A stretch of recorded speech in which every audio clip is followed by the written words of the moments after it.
Question मैं आपको थोड़ा सा ब्रीफ कर दूं.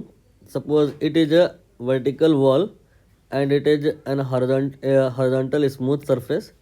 और ये क्या है, एक स्प्रिंग है. और आपने क्या किया, इस स्प्रिंग के राइट एंड पे एक ब्लॉक अटैच कर दिया है. इस ब्लॉक का मास लेटर सपोज m है. ठीक है, यहाँ पर अभी तो फिलहाल ब्लॉक रुका हुआ है, बट इसमें मोशन होगा. मोशन इसका ऑसिलेटरी होगा, सिंपल हार्मोनिक मोशन होगा. आपने क्या किया, इस ब्लॉक को यहाँ से उठाया और पॉइंट ओ से ले जा करके इसे रख दिया पॉइंट सपोज ए पर. तो जब आप ऐसा करोगे तो स्प्रिंग मना करेगी ये करने को, बट आप करोगे. मतलब आप जो वर्क करोगे वो इस ब्लॉक एंड स्प्रिंग सिस्टम में स्टोर हो जाएगा in the form of potential energy. ये जो यहाँ पर डिस्प्लेसमेंट है इसे आप एक्स मैक्स कहेंगे या ए कहेंगे. दरअसल ये एम्पलीट्यूड है. जब आप ए पॉइंट पर इस ब्लॉक को रिलीज करोगे तो फिर इसका जो डिस्प्लेसमेंट है धीरे धीरे कम होने लगेगा. और एक टाइम ऐसा आएगा कि ये जो ब्लॉक है ये वापस ओ पॉइंट पे पहुंचेगा. लेकिन इस बार जब वो ओ पर पहुंचेगा तो उसमें वेलोसिटी होगी, स्पीड होगी. इनफैक्ट वो स्पीड मैक्सिमम होगी. According to that value of speed यहाँ काइनेटिक एनर्जी होगी. If you want you can write that kinetic energy half v max square.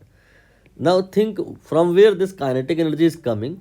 It is coming from the potential energy जो इस system में थी जब ये block point A पर था. And what was that, it was half k x square. X here is max, so half k x max square, right.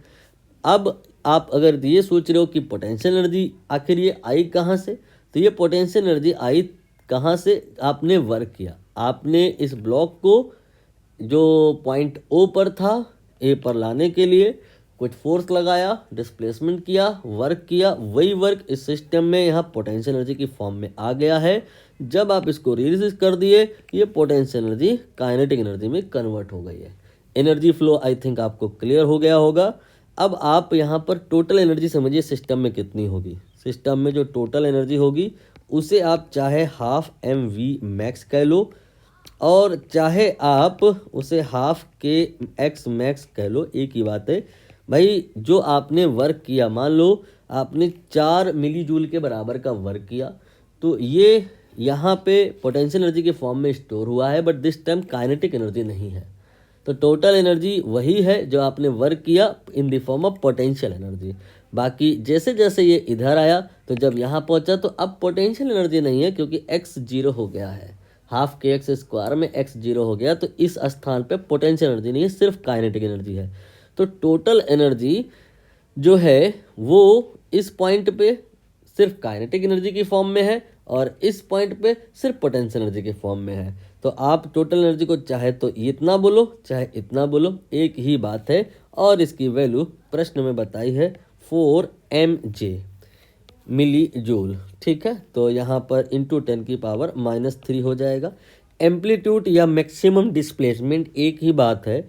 और प्रश्न में ये बताया है इन्होंने कि 10 सेंटीमीटर है. मीटर में कर लीजिए तो ये हो जाएगा 10 की पावर -1. मीटर में कर लिया है मैंने, square of that. Now rest is calculation. It will come out to be 0.8 metre, sorry unit होती है इसकी newton per metre. 0.8 newton per metre. It is in B option.